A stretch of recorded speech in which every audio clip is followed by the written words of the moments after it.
Olá, meus amigos, estamos aqui em mais um GS Pod. Tava com saudade de conversar com a galera aqui, muito bom receber vocês. Hoje eu estou aqui com o Dr. Caio, que é o sócio do GS Peló, e com Dani, muito obrigado por você ter vindo, que é a fundadora da BeFly Consultoria e sócia da Escola de Negócios, que está aqui, hein, galera? Muito bom receber vocês aqui. A gente vai falar de um tema super na moda, super em alta e super importante, né? Que a gente estava falando um pouco no off, porque demorou tanto para isso acontecer, né? Vamos falar um pouco sobre isso também aqui. Sejam muito bem-vindos, obrigado por vocês terem vindo e vamos que vamos. Bora! Bom, já começando, Jean, agradecer aí, né? A sua disponibilidade aí com a gente e tá recebendo a gente tão bem. Bom, para quem não me conhece, sou Caio Strambo, sou sócio do GS Peló e sócio-diretor jurídico do Grupo Soares Pereira. Então a gente participa aí da formatação das franquias, da gestão dessas franquias e depois a gente acompanha elas a nível jurídico aí enquanto o crescimento vai acontecendo, né? Importantíssimo. É importante, a gente vai vendo, a gente ajuda a desenvolver a empresa e depois a gente vem resolvendo os problemas que vão aparecendo, que todo empresário tem problema na vida, né? Seja contábil, seja jurídico, seja no âmbito, né, das relações pessoais, né, no RH, no treinamento, né? E aí até puxa o gancho para a Dani também, da parte dela. Sim, E aí, Dani? prazer estar aqui com você novamente. Vamos falar de um assunto muito importante, polêmico até, né? Então assim, junto aqui com o Grupo Soares Pereira, a gente tem a sociedade aí, a parceria, na verdade, com a Escola de Negócios.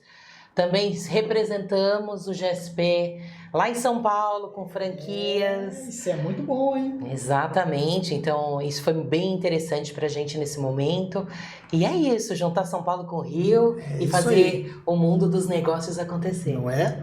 E a gente vai falar um pouco hoje aqui sobre a NR01, né, que surgiu tem pouquíssimo tempo e eu imagino que o nosso público tenha muita dúvida, né, gerou muita polêmica e vamos que vamos. Eu queria ouvir o nosso doutor aqui, porque eu acho que é bom a gente começar com a parte jurídica, né? Isso.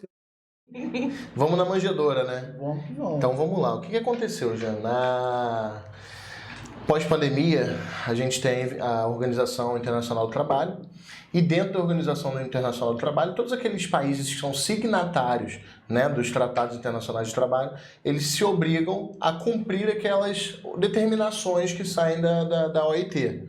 Né? E o Brasil, como faz parte da OIT, lá na OIT, já há alguns anos atrás, houve uma determinação a título de buscarem os países observarem nas relações de trabalho os fatores psicossociais. E por quê?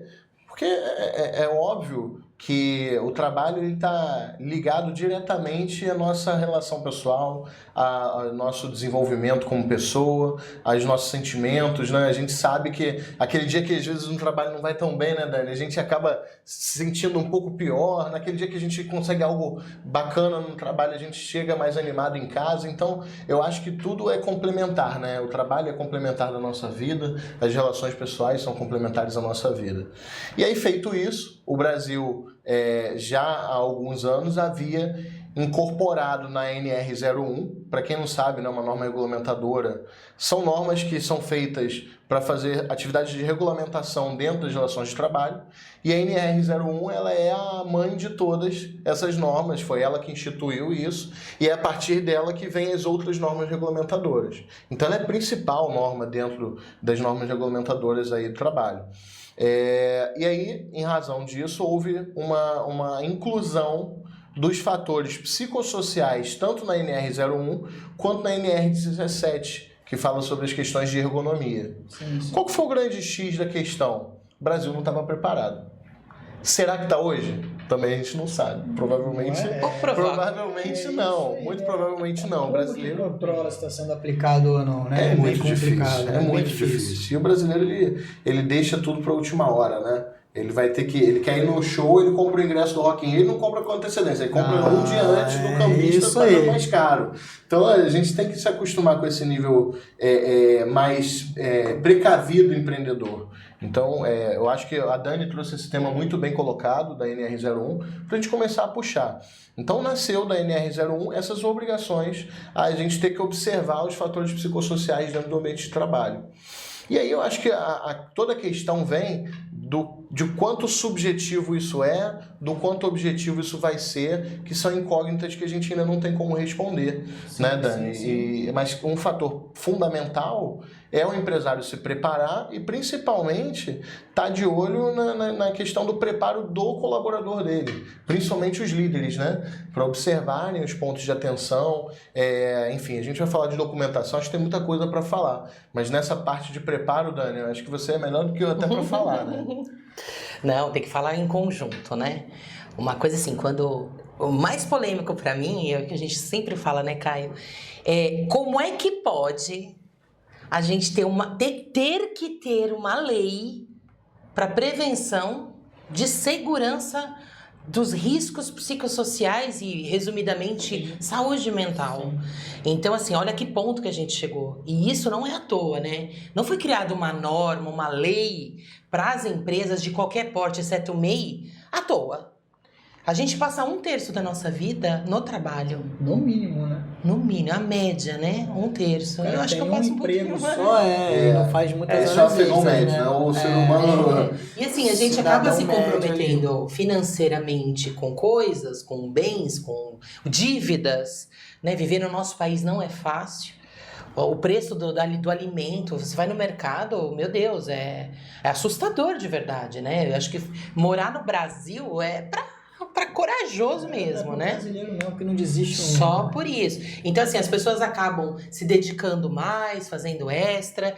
Então, assim, não é um único fator predominante do problema da saúde mental, de $1 trilhão serem perdidos por questões de depressão e ansiedade, segundo a ONU, no mundo. Então, assim, são vários fatores. As nossas escolhas como profissionais e as empresas monitorarem isso. Sim. E, assim, o que a gente mais ouve, né? Empresas que falam, poxa, agora eu vou ter que cuidar da saúde mental, do lado psicológico, vou virar uma empresa de psicólogos, vou ter que contratar um psicólogo, dependendo da situação, até viável.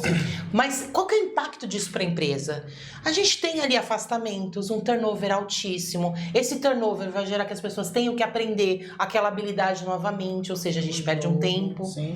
A gente tem a baixa produtividade, porque assim, a saúde mental, ela é uma epidemia silenciosa, sim. Né? Muito silenciosa. Às vezes a gente está deprimido 1-2 dias, mas a depressão mesmo, a ansiedade, ela vem decorrente de dias. Sim. E as pessoas não percebem, acham, nossa, tá com um problema lá na casa dele, e faz até um bullying em relação a isso. Sim. Então, assim, se você tá com uma ferida, um machucado, você quebrou a perna, é visível.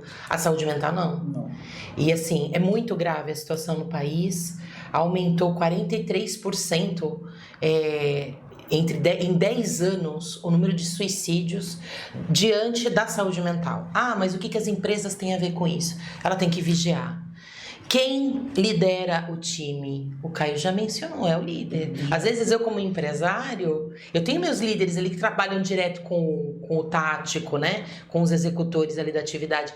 Mas eu estou preparando esses líderes? Não só o líder da equipe, né? Você pode preparar a sua equipe para se auto-vigiar ali. Vigiar no bom sentido de notar se o colega de trabalho não está bem, se ele está meio estranho. E também tratar assuntos que afetam diretamente a saúde mental, né? Como o próprio bullying, né? Racismo, homofobia e outras coisas que acontecem dentro da empresa que muitas pessoas não se preocupam. Hoje em dia tem lado A e lado B na sociedade, né? Então, dentro da sua equipe, será que eles ficam discutindo sobre religião? Será que eles ficam discutindo sobre política? Será que está saudável a discussão? Será que é só uma conversa ou já virou uma briga? Isso vai afetando a cabeça da pessoa aos poucos. Então, realmente, o líder tem que estar preparado para... de olho. Ele tem que ser o radar. Aquilo ali, né? Exato. E, claro, assim, promover ações, né, para que os problemas que ele tem em casa ou com alguma situação de drogas, bebidas, porque existe muito isso, né? O Brasil é campeão de situações dessas, psicossociais, problemas de saúde mental. Então, assim, o que a empresa pode promover? Muitas acham que é muito caro. Nossa, como é que eu vou fazer isso tudo acontecer? Deve ser muito caro. Não é caro. Eu acho que a prevenção, a lei, na minha visão, ela é preventiva para a gente estancar esse problema, esse sangramento. Sim. E a gente ter, sim, mais produtividade, maior retenção de pessoas, dentro de um programa estruturado e viável. Sim, Não precisa chegar daqui um ano, né? Que vai começar a vir as multas, para ser multado e correr atrás disso. Não, já devia ter começado. Sem lei mesmo. Já que não, ou já que sim, mantém esse programa, e se não, a gente pode conversar sim sobre um diagnóstico, um mapeamento da situação atual.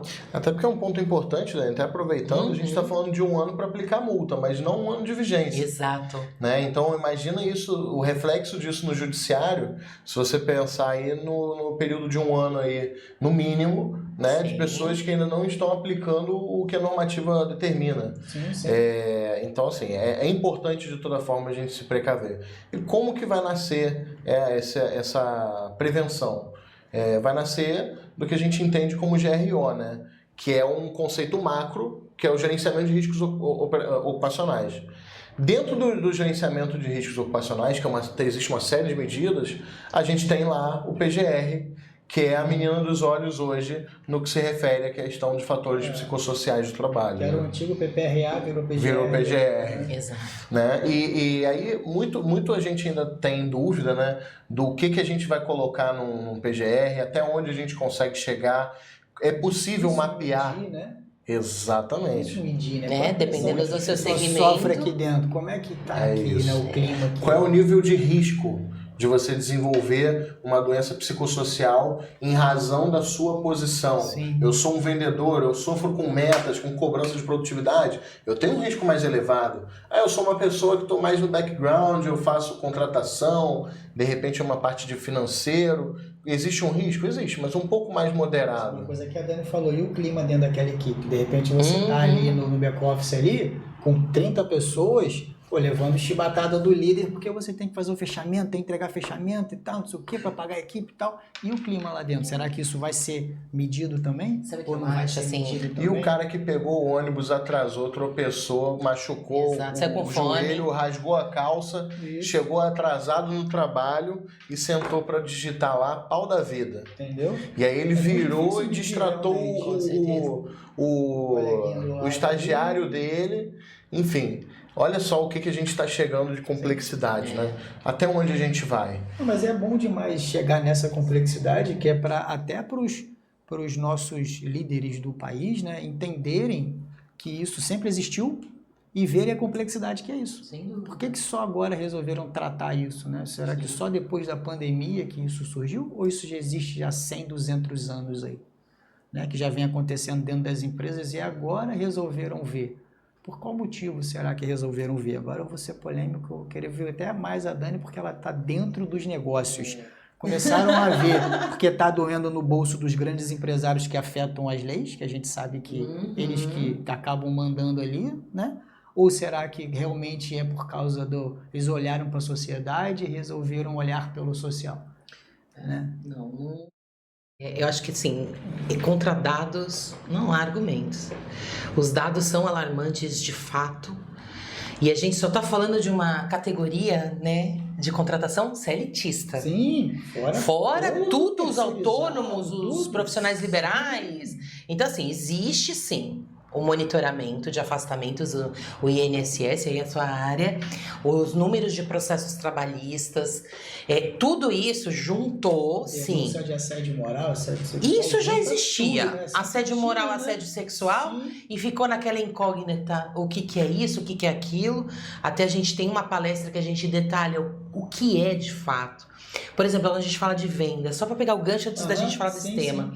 Quando a gente fala de vendas, não existe assim romantizar e falar assim, nossa, a partir de hoje, com a NR1, eu não vou mais cobrar. Mentira, você tem que cobrar. Sim. Você tem que ter resultado, final da última linha, o que importa. Última linha é o resultado. Sim. Mas pressão não vai deixar de existir. Agora, tensão precisa deixar. Isso. Então, pressão é diferente de tensão. O que é pressão? É fazer a meta acontecer, é dar gás. Vamos lá, olha, a meta hoje é tal. Isso não vai perder. Vendedor que é vendedor bom, adora isso. Vive nesse mundo. Vive. Né? Agora, tensão é, meu amor, se você não bater a meta, você vai pra rua. Quantos filhos você tem mesmo? 3? Então, que dó deles. Isso já é uma tensão. É a instituição do medo. É uma série. É isso que eu ia falar. Já é, a gente já tá indo até para outra figura. Já descambou. Exato. E assim, o que a gente mais vê é isso. A pessoa não aprendeu a gerir pessoas. Sim. E pessoas geram resultados, pelo amor de Deus. Se você que tá ouvindo não é um gestor e não sabe gerir pessoas, você não sabe fazer negócio. Não sabe. São elas que fazem acontecer. Então, assim, a NR... não por empresa. Exato. Eu trabalhei num banco muito conceituado, não sei se eu posso falar o nome. Então, se for não vai ter patrocínio. Pra falar bem, eu acho que pode. Mal é que vai dar problema. Muito bom. Então Trabalhei no Itaú.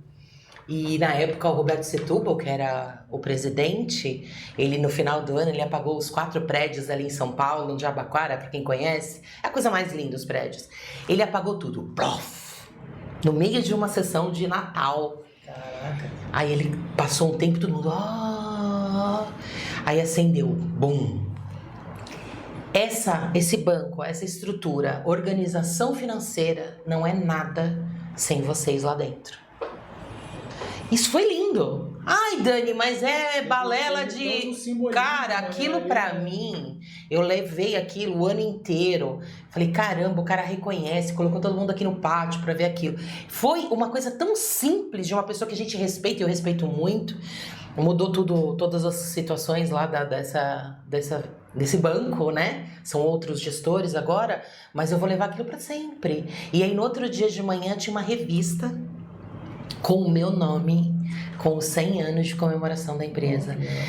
Mas quanto o banco pode fazer investir nesse ponto? Agora, o que a gente pode fazer de simples para que a gente se sinta pertencendo à empresa, se sinta valorizado? Às vezes é um discurso do proprietário, do empresário, é mostrar o valor, a tua importância. Então, acho que isso é o que está faltando de fato e não tem custo nenhum praticamente. E aí, quando você fala da pandemia, e eu estudei muito isso antes da NR1, eu nem sabia, e quando eu conheci o Dr. Caio... essa alteração. Exato, a gente começou a conversar sobre o assunto, inclusive por conta do meu livro, que o Dr. Caio participou, sobre felicidade no trabalho, mas a felicidade no trabalho não tem esse lado de autoajuda, romantismo, não. É o que o líder e o liderado precisam fazer para conduzir. Não é publi, então não vou falar do livro. Mas para escrever o livro, eu pesquisei muito sobre isso, porque eu também passei por situações de saúde no ambiente de trabalho. Você vivenciou aquilo, né? Vivenciei muito e no livro está escrito. E quem me conhece também já ouviu algumas coisas. Mas vamos lá. Existe uma consequência pós-pandemia muito grave e não é da Covid-19. É histórica. A gente está falando de todas as outras pandemias que nossos avós provavelmente passaram. Existe uma consequência de 5 anos na saúde mental grave. Ou seja, o medo instituído da pandemia é o que vai afetar a nossa mentalidade, a nossa mente e nossas ações.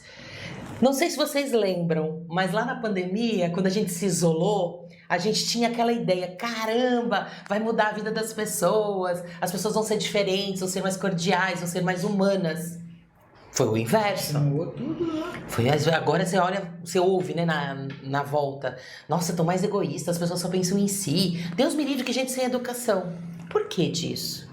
E aí eu vou citar o Napoleão Hill, que quando ele escreve Mais Esperto do Diabo, e é uma ficção de uma entrevista com o diabo, que ele fala, é um trechinho só, tá bem resumido.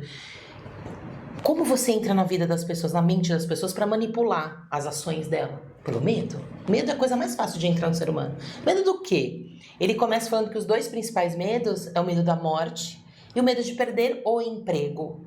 O emprego é a renda onde você vai se sustentar ou sustentar sua família. O que a gente viveu na pandemia? Os 2 primeiros principais. Sim. Então, a consequência do egoísmo, eu tenho que preservar o meu, eu tenho que fazer o meu, sim, houve um transtorno. É muito difícil, assim, você que está me ouvindo deve conhecer. Você entra numa roda de amigos, seja numa escola ou numa comunidade, onde você frequenta. Da mesa inteira, quantas pessoas não estão tomando algum tipo de medicamento para ansiedade e depressão? Um psicotrópico, um tarja preta. Qualquer coisa. Quem não está tomando humano é diferente. E isso é assustador. Ou não aumentou o alcoolismo, não bebe mais um pouco. Pois mais, ou usando algum tipo de droga. E vive a violência. Ou foi piorando, sim. Então existe sim uma consequência pós-pandemia na humanidade, não só no ambiente de trabalho. Sim. É que o ambiente de trabalho acaba sendo o risco. Eu me senti ameaçado, eu estou vulnerável.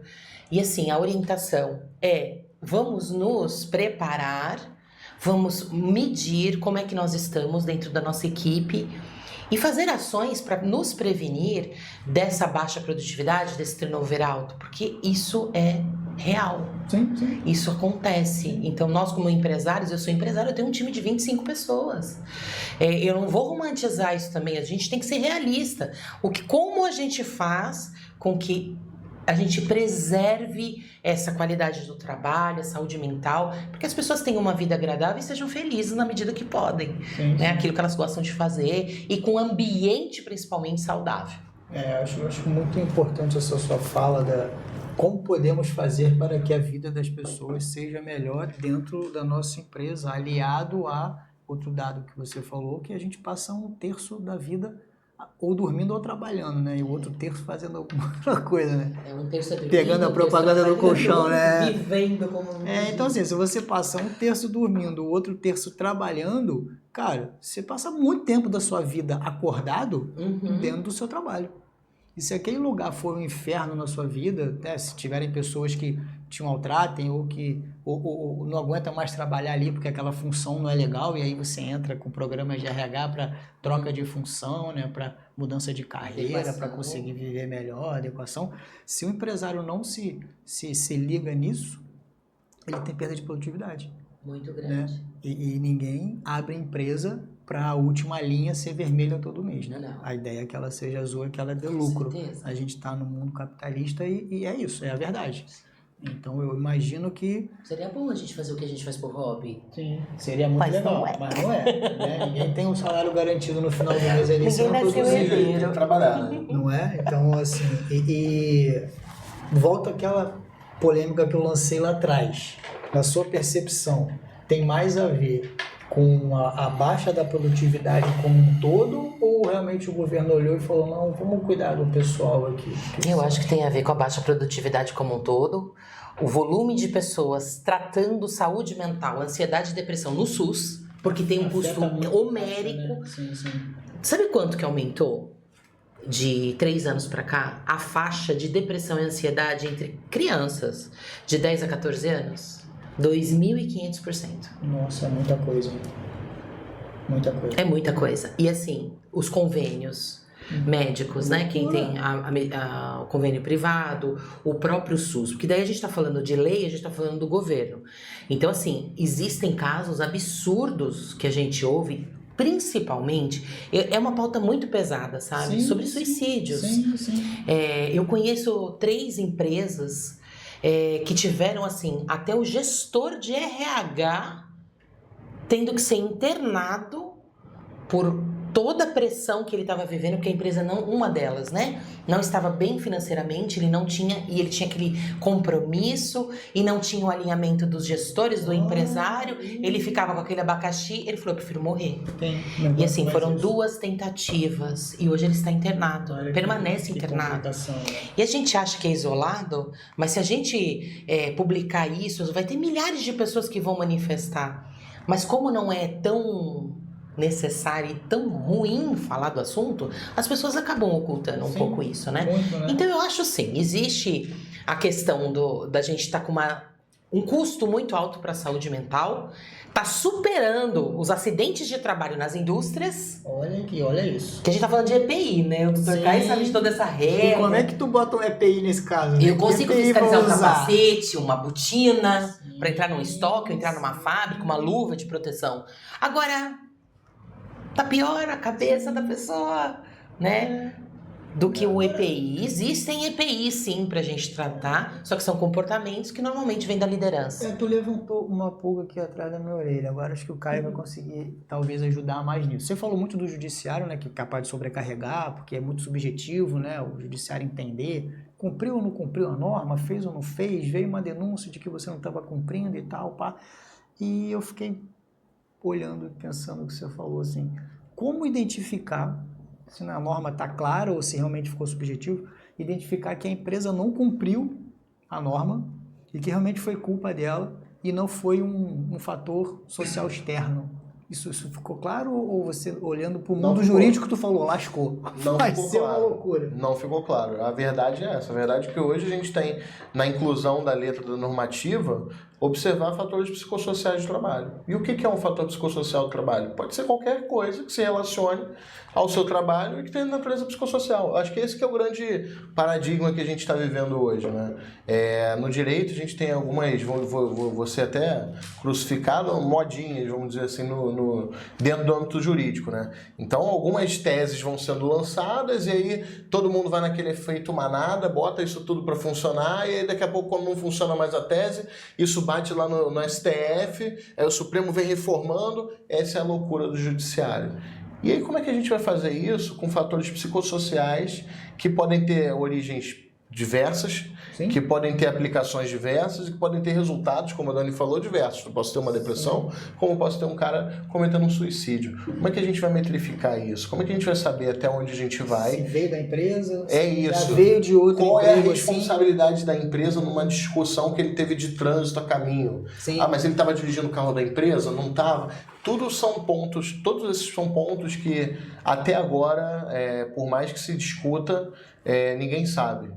Então, realmente, a gente vai ter que ver na prática, o que é muito ruim para o empresário, né? É uma nuvem negra que a gente não sabe o que vai sair dali. É isso. Tô falando num ponto, agora veio muito na minha cabeça uma questão do ASO. Será que eles vão passar a exigir que um dos exames admissionais seja algum exame psicológico? Algo do tipo, entendeu? Porque assim... mas aí a gente começa a entrar em outras questões mais complexas. Por exemplo, eu vou entrar num assunto muito complexo aqui, já deixando claro que eu sou completamente contra fazer o beta para saber se a mulher está grávida ou não antes de trabalhar. Eu pensei nisso, mas eu falei, não vou falar que é muito polêmico. Não, porque assim, cara, é da humanidade. As pessoas casam, engravidam e tal, ou não e tal, blá, blá, blá, nem sabe. Então, assim, realmente eu sou muito contra e eu sou a favor de não poder fazer. Mas eu não seria completamente contra fazer um exame algum tipo de psicológico, psicotécnico. porque você pode já trazer uma carga emocional de um outro emprego ou da sua vida que você vai levar para dentro daquela empresa, que pode estar cumprindo ali as regras, fazendo um ótimo trabalho de RH, de cultura, né, e tal, e acontecer algo que deu o gatilho. Até porque eu posso falar porque eu já fui paciente de vários problemas psicológicos e tal, e eu sei o que é meu gatilho, mas nem todo mundo sabe, né? E aí como é que você condena a empresa? Aquele funcionário pode ficar afastado muito tempo e você não fez um ASO correto, não contratou uma empresa de SST boa, que vai fazer todo um trabalho ali preventivo. Olha o tamanho que esse negócio pode tomar, né? E para depois, pode ser, ainda tem um grande risco de você começar a exigir isso e o judiciário entender que isso é abusivo. Sim, porque você está discriminando a pessoa que já traz toda aquela carga ali emocional. Exatamente. Tal, entendeu? Fora o sigilo médico, paciente. Sim. Fora, eu tenho tendência à esquizofrenia. Eu não quero falar que eu sou esquizofrênico. Eu sei que se eu falar que eu sou esquizofrênico, os não vão querer me contratar por causa dos problemas isso. que eu posso ter. Então, assim, cara, é algo muito delicado que vai ter que ser muito discutido ainda realmente, né? Muito. E eu acho que até eu concordo muito que o judiciário está legislando e está fazendo algumas coisas que não deveria e outras sim e tudo mais, mas é até uma carga muito pesada para cair nas costas do judiciário definir tudo isso, né? Sem dúvida. Decidir o que fazer, como interpretar, tinha que estar um pouco mais bem escrito, vocês concordam? A verdade é que aí. O tempo vai demandar aí que outros órgãos comecem a criar normativas suplementares, né? Também acho. Para que a gente comece a ter algum tipo de fonte interpretativa. Mas hoje, do jeito que veio, eu não sei, eu até discordo às vezes se era o momento de entrar com essa pujança toda, tendo em vista que a gente não tem nada de base, né? Você não tem um berço. Sim. Então, às vezes entra uma norma dessa que não tem nenhuma norma de controle e aí você fica à deriva. A única coisa que a gente sabe que tem que fazer é o PGR, né, que é o Programa de Gerenciamento de Risco, onde lá vai estar falando dentro do PGR um tópico sobre risco psicossocial. E lembrando que é o PGR que baseia o PCMSO, que diz quais os exames que tem que ser feitos, tanto na admissão quanto os periódicos. E aí, será que vai poder colocar no admissional algum exame relativo àquele risco? E aí não pode ser algo discriminatório? Por ser saúde mental e não ser saúde física? Porque eu posso fazer um exame para um cargo que tem um risco ergonômico, sei lá, de causar uma escoliose ou algum problema desse, eu posso te pedir para fazer um raio-x da coluna para comprovar que você já entrou ou não com aquela escoliose. Para um caso de afastamento, eu falar, olha, não foi daqui que veio não, ele já veio assim. Mas até os próprios questionários que a gente preenche, né? Você possui algum tipo de doença, a pessoa está assinando aquilo. Então, acho que tem que ser investigado como que vai ser feita essa parte admissional, até a demissional, porque a norma, ela declara quais são os motivos dos desligamentos, sejam espontâneos ou não. Então, acho que tem que sim, o RH vai ter que acompanhar muito isso e tudo mais. Mas hoje, assim, eu venho estudando esse tema, nós estamos estudando muito, e a inteligência artificial já está atuando nesse sentido.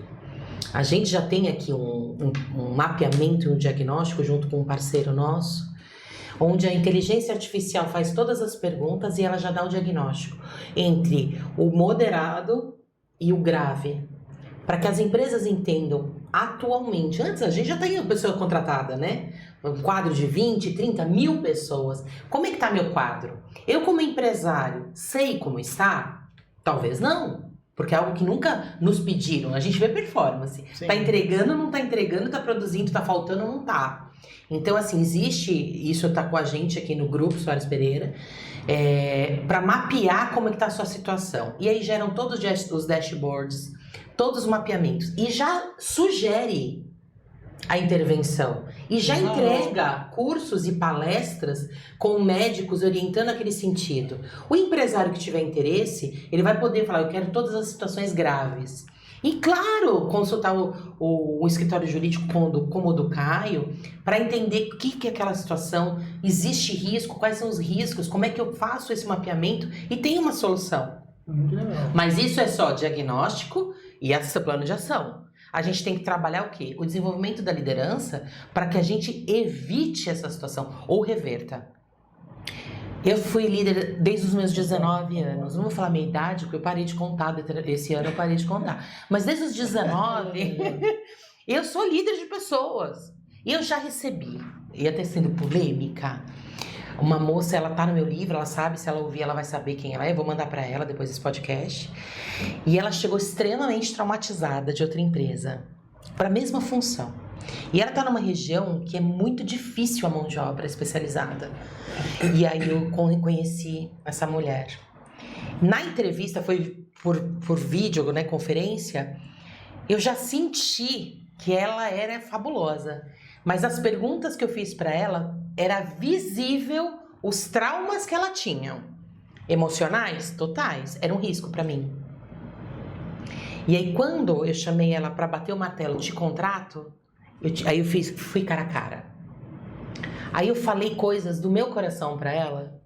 Eu falei assim, primeiro ponto, o que você viveu nessa empresa que ela me contou, era que eles estavam exigindo que você fosse uma pessoa que você não é. Você não é assim. Eu gostei de você do jeito que você é. Ou seja, não vá procurar emprego em uma empresa que você não pode ser quem você é. Você tem que ser uma figura, um personagem. Isso não funciona. Isso é o primeiro passo do desgaste emocional e da saúde mental. Você ter que ser uma pessoa que você não é. Você vai estar fugindo da tua natureza. Mas desculpa te cortar. Você não acha que essa é a realidade de 99% das pessoas que precisam trabalhar para não passar fome? Principalmente de Mas será que precisam? Baixos. Sabe o que eu mais ouço? Principalmente de regiões que não tem tantas oportunidades? Na cabeça das pessoas. Não, eu tô aqui há 20 anos. Se eu sair daqui, onde que eu vou arrumar emprego? Cara, tem um monte de gente. Tem 12 mil vagas de emprego. 12 milhões de vagas de emprego que não estão sendo preenchidas. Eu moro numa região que está abrindo um parque que está sendo semelhante, acho que quando eu falar assim vão saber de onde é. São 2.500 vagas de trabalho. É num parque que tu vai concorrer com a Disney, segundo estão dizendo em São Paulo. Cadê os profissionais?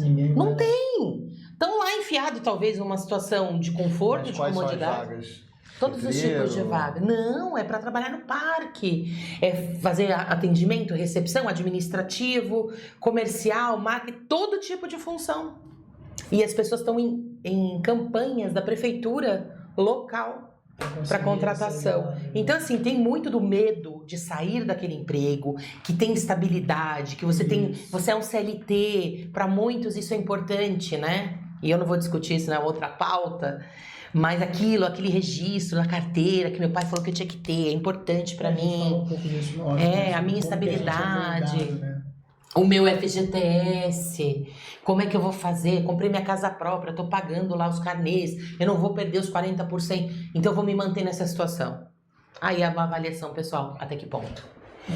A cabeça vai só deteriorando, vai só piorando. Porque oportunidade tem, é só você ir atrás. O legal desse aplicativo que você está falando é que um dos deveres, né, do empreendedor agora, do empresário, empregador, vai ser justamente fiscalizar, né, supervisionar esses colaboradores. E aí, pelo menos assim, você cria uma métrica para ele poder estar fazendo essa supervisão e comprovar, né? Olha, eu fiz realmente a supervisão, eu controlei, olha, os níveis estavam dentro do ok. Esse colaborador me respondeu isso aqui.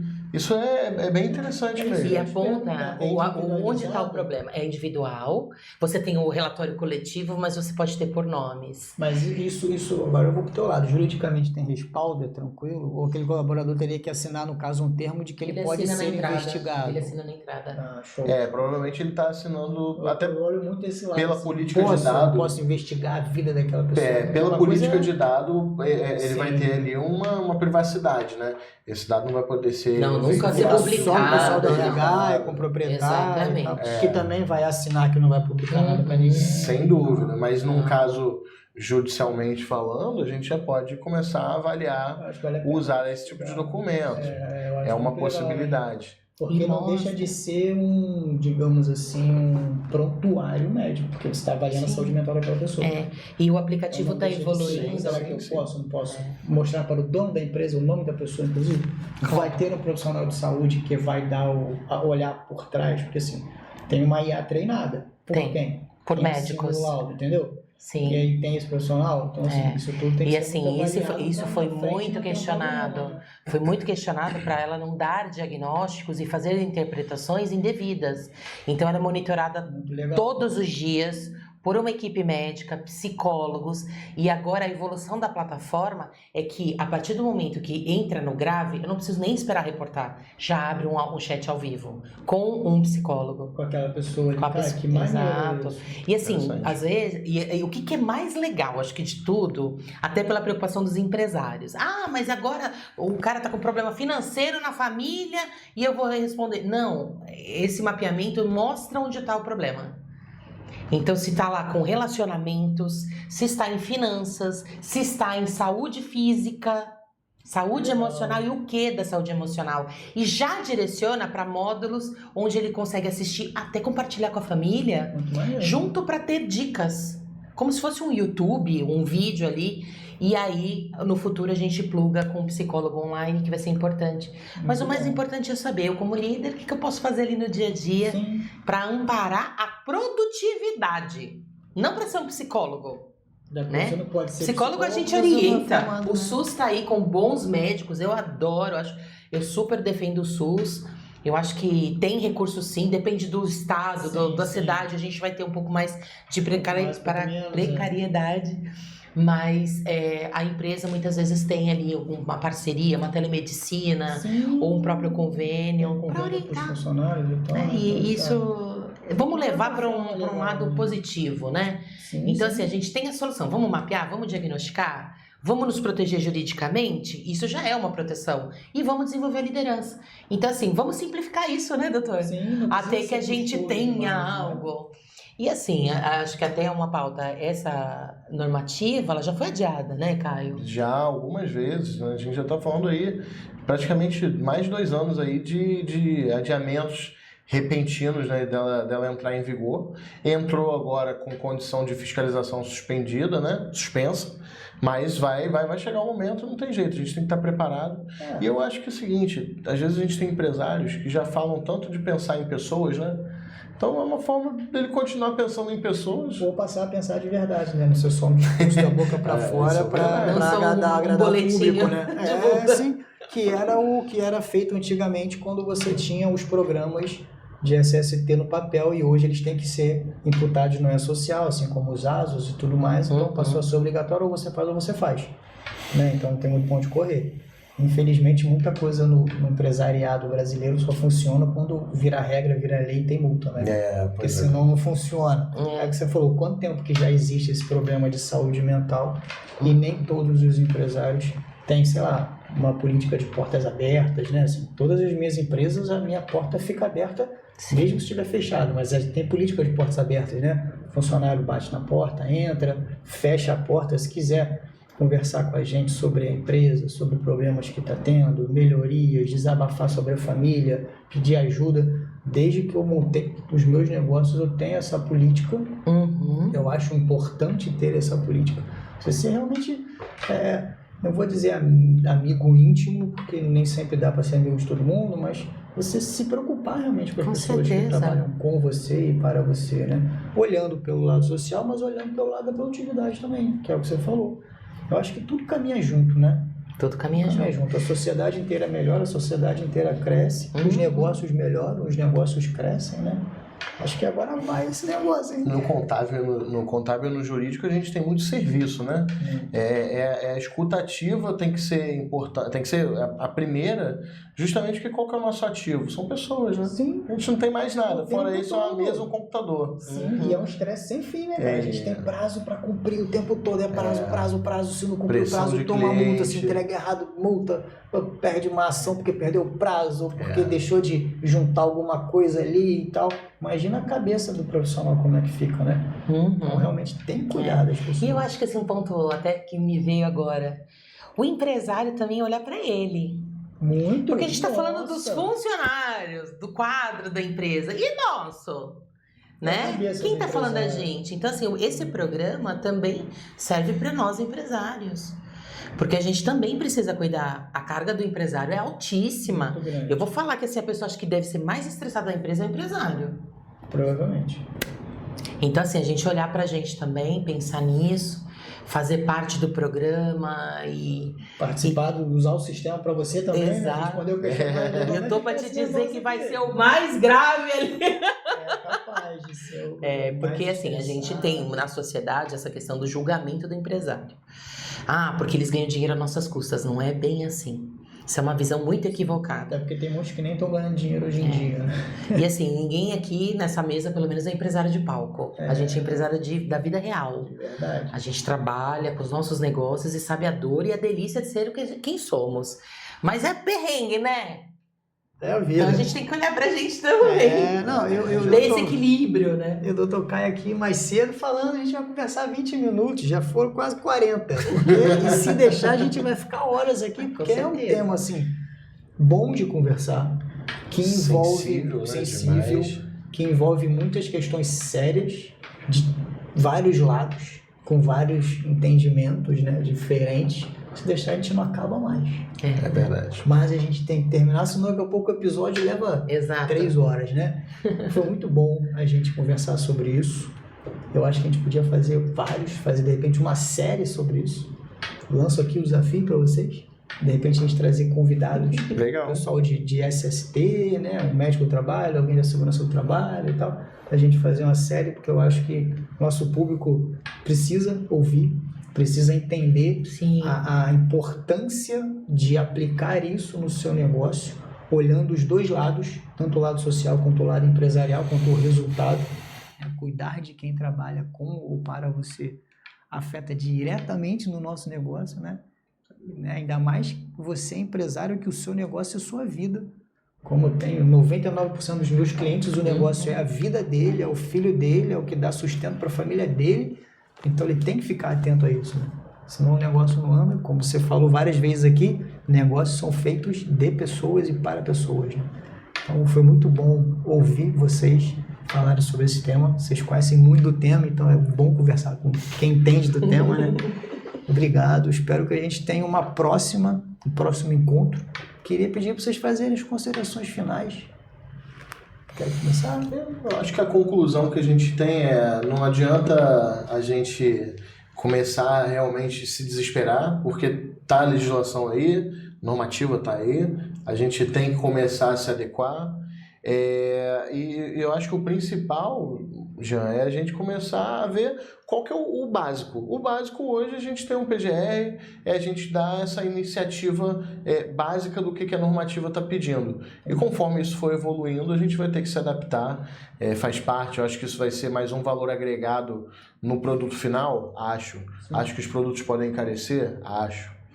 Mas eu acho que é uma realidade, né? E se vai se aplicar a todo mundo, exceto poucas pessoas, poucos nichos empresariais, a gente precisa estar preparado para tudo. Do grande ao pequeno, alguma coisa vai ter que ser feita. Eu não consigo fazer tudo, faça o que consiga.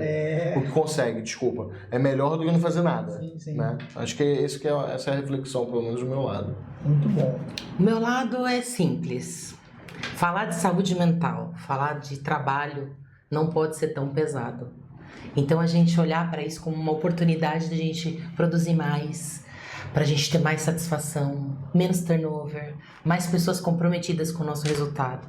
Não chegar impondo esse programa de qualquer maneira, a qualquer custo, porque isso vai ser um efeito inverso.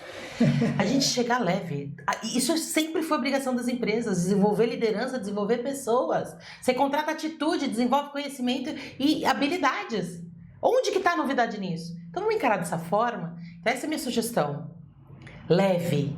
Pessoas gostam e precisam de leveza, a natureza da coisa acontecer, o pertencimento, um líder que engaje, que cobre sim, mas que tenha resultados por intermédio de pessoas que estão produzindo bem e com saúde. Então vamos levar isso leve. Não tem saúde com coisa pesada, saúde tem que ser leve, tem que ser fluido. Isso aí. Olha, muito obrigado mais uma vez. Obrigado você que também assistiu até agora. Vem muito mais coisa boa por aí. E até a próxima. Até a próxima. Tchau, tchau.